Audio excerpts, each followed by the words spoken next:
Hablando de Cuba. De este archipiélago, su historia, su geografía, sus costumbres, sus gentes.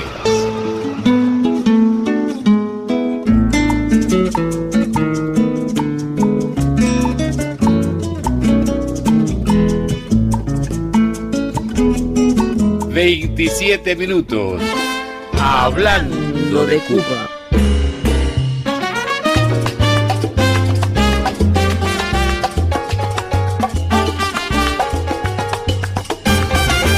Buenos días, mi fraternal oyente.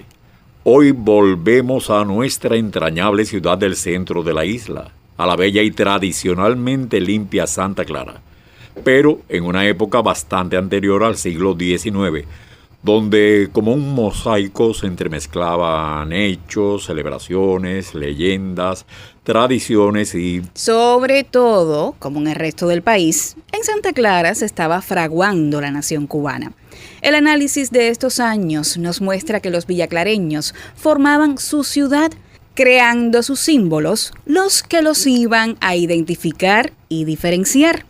Época en la cual el poblado se estaba convirtiendo en ciudad, título que se le había conferido el 12 de mayo de 1867.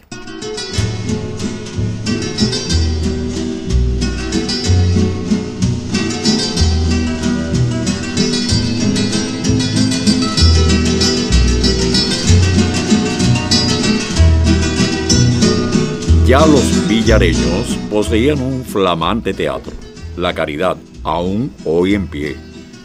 En el 1881 se había ganado el pleito contra Cienfuegos por ser la capital de la provincia de Las Villas.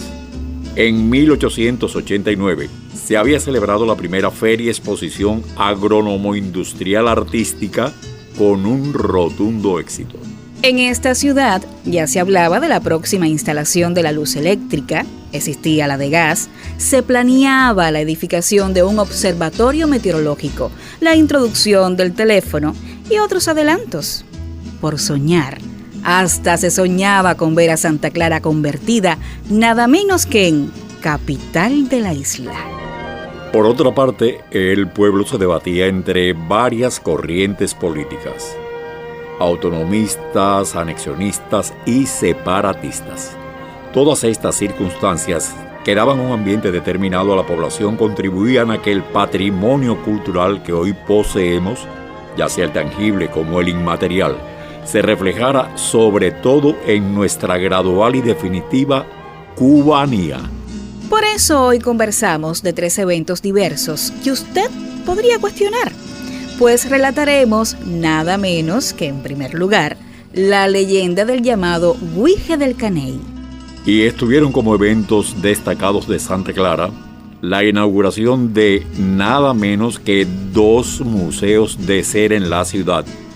Y por último, relataremos sobre la Cruz del Puente, su origen y las veladas que se organizaban para celebrarla. Sí, como dice el refrán popular, que tiene que ver las orejas con los frijoles.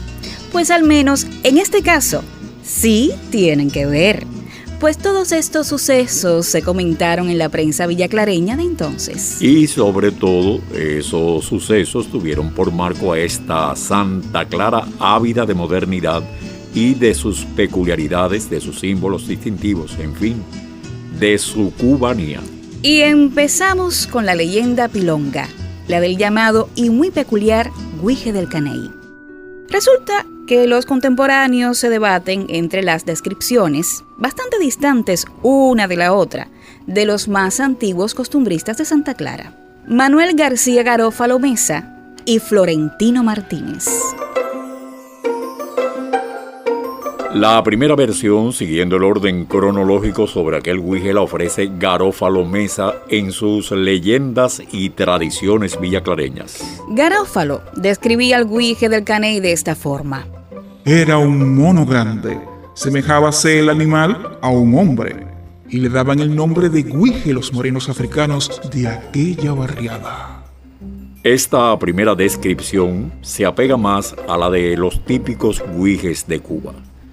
Sin embargo, la próxima, la de Florentino Martínez en su Ayer de Santa Clara, el guije era mitad pájaro, mitad cuadrúpedo. Bueno, bastante rarita aquella combinación genética, ¿verdad?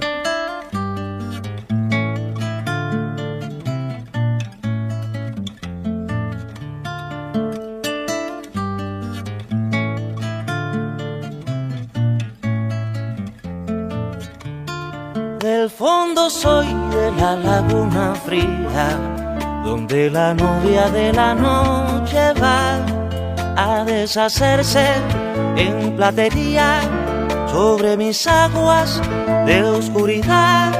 Soy tan pequeño que me escurro ágil y tan fugaz que quien me alcanza a ver cree que sin sol la realidad es frágil, que hay criaturas que no pueden ser.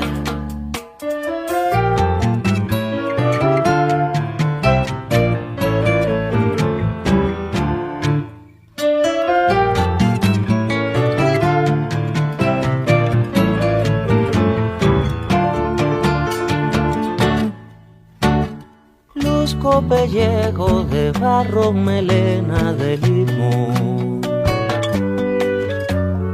ojos de madrugada sin color. Nunca reflejo la luz, soy una sombra total. Oigo que hay un cielo azul que apenas puedo soñar.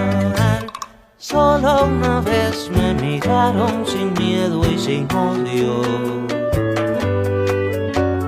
Solo una vez un beso de mujer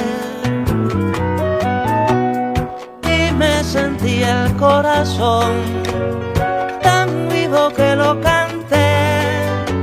Belleza del dulce sabor que no ha querido volver. Hoy se el espanto de lo que ya se fue.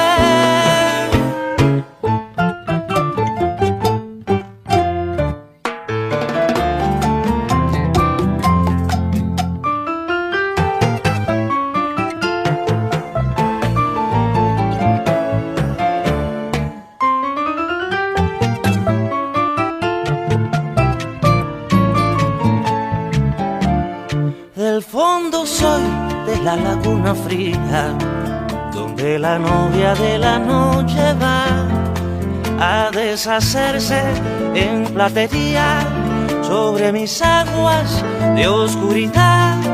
Soy sobresalto de los imprudentes que se extravían en su trasnochar. Y aunque no soy heraldo de la muerte, yo soy un güige de la soledad. Yo soy un güige de la soledad. Yo soy un güige de la soledad.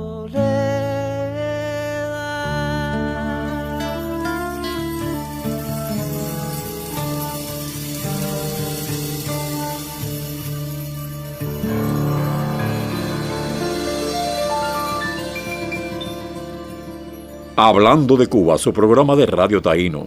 Si nos sintonizó tarde, no se preocupe. Aún nos queda mucha tela por donde cortar recordando los viejos sucesos de la Santa Clara del siglo XIX. Ese siglo tan definitorio para nuestra nación.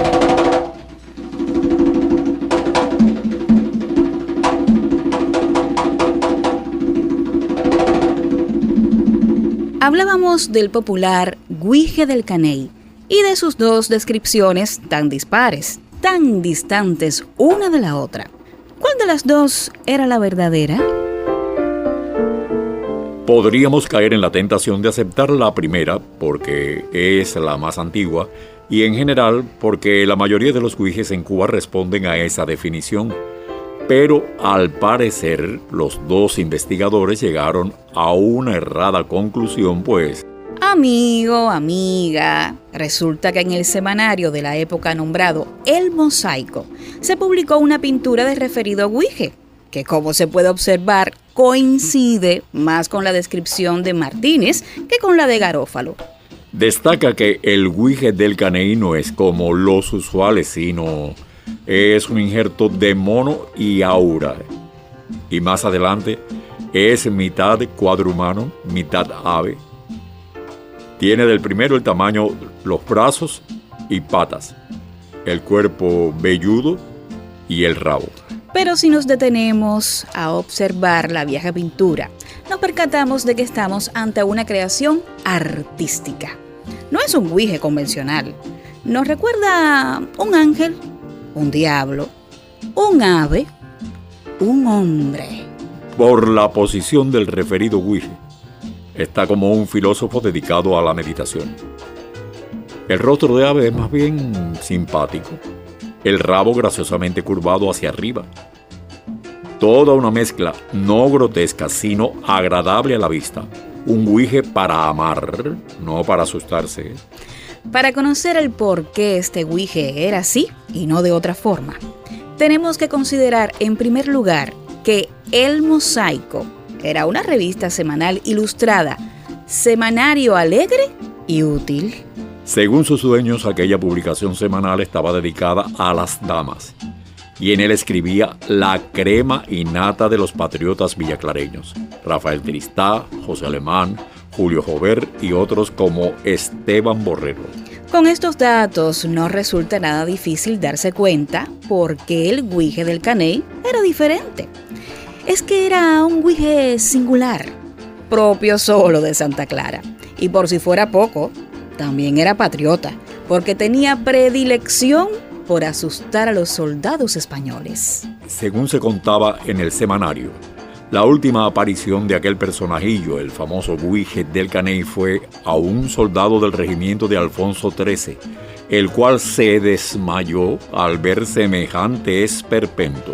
Concluyendo, aquel singular guije asimiló todo el ambiente del renacimiento local, reflejando en su heterogeneidad la del pueblo de Santa Clara y la de cualquier pueblo de Cuba, compuesto por diferentes culturas, grupos étnicos, sectores religiosos, clases sociales, unidas en su mayoría por sus sueños de identidad nacional, de libertad.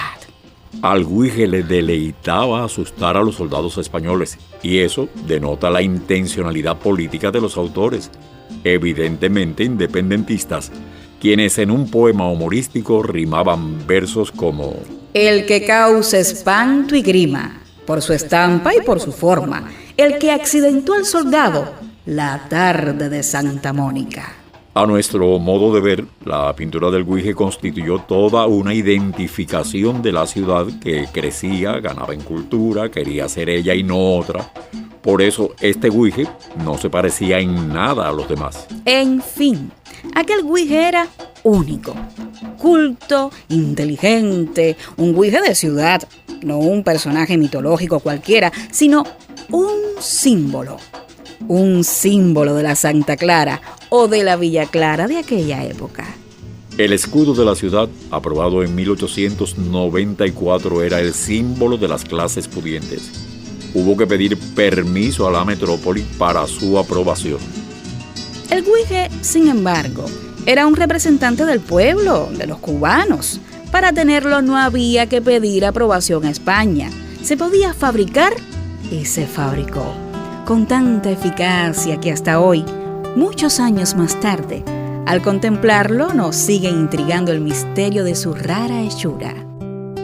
Llegas cada vez que te recuerdo como un duende sin remedios que no para de correr. Cantas con un sueño en la garganta, como flores que se espantan cuando lloro sin querer. Andas con la risa en las vidrieras, proyectando las esteras sobre el mar para volver.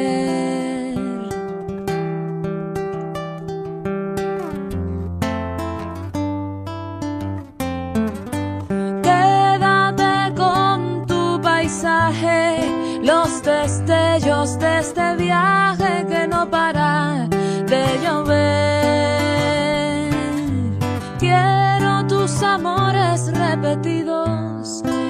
tejer en el camino todo el cielo. De una vez quedará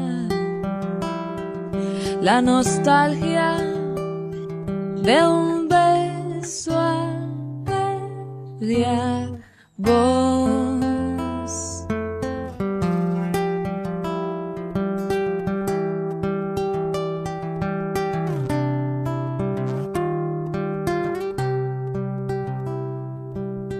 Andas con la risa en las vidrieras, proyectando las esteras sobre el mar para volver. Quédate con tu paisaje, los destellos de este viaje que no para de llover. Quiero tus amores repetidos y tejer en el camino todo el cielo. De una vez quedará la nostalgia de un beso a media voz. Quedará la esperanza de un beso a media voz.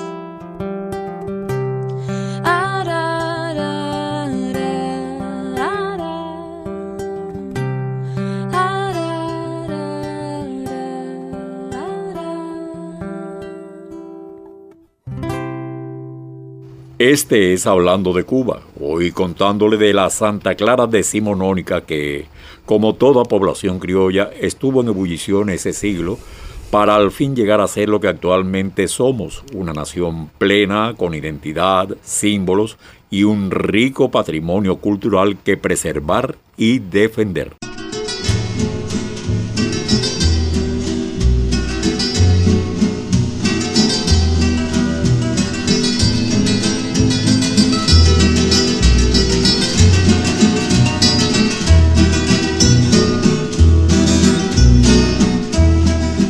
Otro evento destacado en aquella ciudad de ese momento fue sin dudas la apertura no de uno, sino de 2 museos de cera.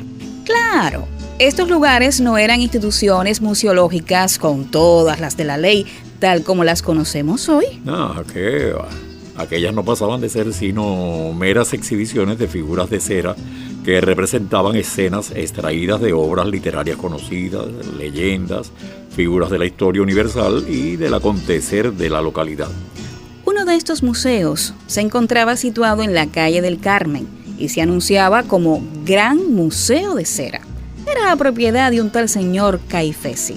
Según publicó el Alba, periódico literario y económico de la época, durante todo el año 1868 en aquel lugar se exhibieron figuras de cera al tamaño natural. Marimón y Mejías entregando sus espadas al general Escobedo. Pío IX visitando y poniendo en libertad a los garibaldinos. Se anunciaba que habría muchos grupos históricos más, que se mostrarían poco a poco. La entrada a ese singular museo, como es de suponer, no era gratuita, y sus precios reflejaban la desigualdad social de entonces. Entrada general, 40 centavos. Niños y militares, 15 centavos. Y gente de color, 25 centavos. Esta institución también ofrecía una atracción extra, el llamado gabinete privado con precios especiales, y que estaba prohibido a los menores, pues prometía espectáculos inusitados. En este gabinete se podía ver a la diosa Venus desnuda, la amputación de una pierna, la operación de un ojo, una mujer de parto y otras figuras que por esa época despertaban el morbo de aquella provinciana sociedad. El otro museo se encontraba situado en el número 1 de la calle San Juan Bautista y exhibía también figuras de cera de tamaño natural. El fusilamiento de Maximiliano, la Divina Pastora y el Divino Pastor. También personajes famosos de entonces, como el zapatero catalán de La Habana, en el momento del asesinato a su mujer, entre otros sucesos memorables de Cuba y el mundo. Y los precios de entrada, exactamente iguales a los del otro museo. Y si los dos museos de cera fueron privilegio y escándalo en la Santa Clara del siglo XIX, es imposible, al tratar sobre el folclore santaclareño, no referirse a uno de los monumentos más antiguos de la ciudad, la parroquia mayor, más bien olvidada por los vecinos. O desconocida, pues la parroquia mayor, aunque se ubicó según las estrictas normas reales en la Plaza Mayor, justo en el centro de la ciudad, como era costumbre en todas las villas coloniales americanas, actualmente no está allí. Y no está ubicada en la Plaza Mayor porque, aunque los mismos pobladores comenzaron a levantarla a solo 3 años de fundada la villa, eso sí, muy modestamente con madera y guano allá por 1692. El afamado Padre Conyedo, cuyo nombre aún honra una calle santaclareña por su hermosa labor en el pueblo, fue el encargado de iniciar el mejoramiento del templo con mejoras materiales, mampostería y tejas. Las obras de la parroquial mayor culminaron en 1738 con una torre que incluía 4 campanas de cobre fundidas en las cercanas minas de Malezas y un reloj de máquina segura que alegró muchísimo a los vecinos, pues seguía llegando el progreso al pueblo. Hay una anécdota que persiste hasta hoy, pleno siglo XXI. Se trata del nombre que a veces se les dice pilongos, sin saber muy bien a ciencia cierta el porqué de tal apelativo. El tal nombrecito o apodo, Pilongo, se debe a que en 1776 fue colocada en la parroquial mayor una pila bautismal hecha de piedra blanca traída del cercano Monte Capiro, que en realidad es una minúscula elevación que está a unos metros del centro de la villa. Como a partir de colocada la pila bautismal, todo santaclareño era bautizado allí, en esa agua bendita, se les comenzó a decir pilongos a los bautizados allí, en la pila de la parroquial mayor.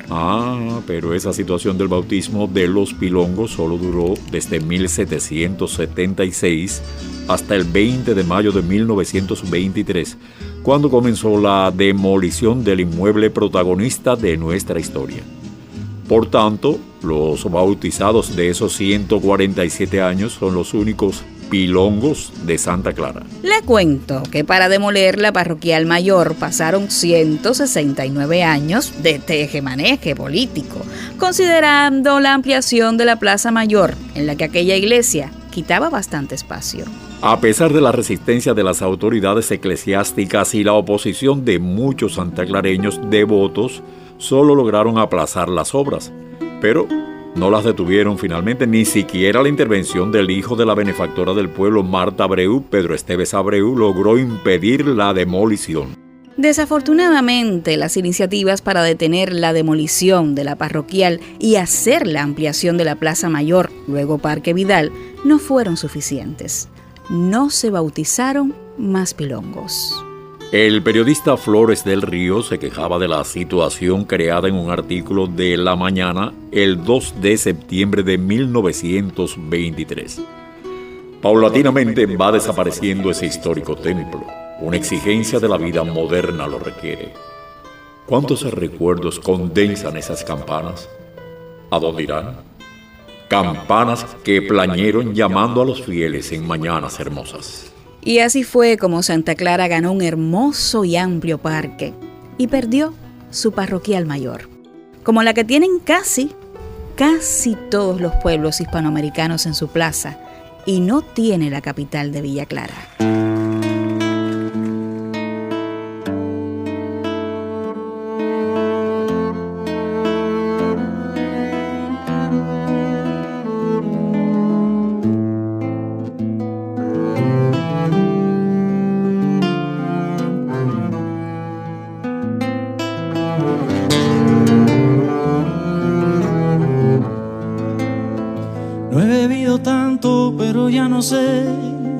Casi nada es cierto, las luces en el corazón y una baja voz que sobrevive, todo está girando a mi alrededor.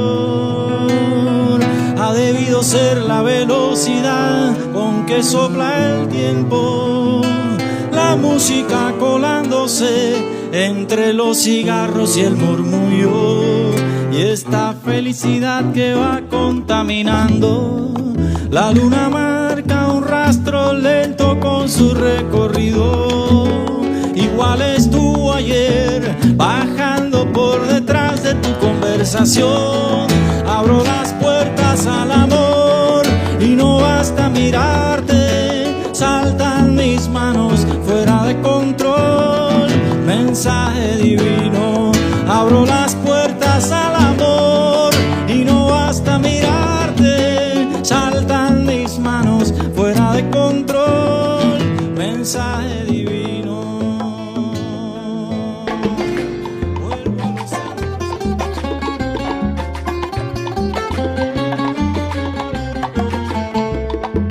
En el programa de hoy escuchamos los siguientes temas musicales. El Guije por su autor Silvio Rodríguez, a media voz, con la firma de Jenny Turiño en su voz, y por Leonardo García de su autoría, Entre la Luna y Yo. Nuestro equipo de trabajo. Voces de la presentación: Obelia Blanco y Alden Knight. Asesora: Carmen Laura Marín. Grabación y edición: Janet Feliciano García. Escribe: Isabel Yargues Pérez. Produce y dirige Lupe María Romero. Giselle Fundora y Luis Alarcón Santana.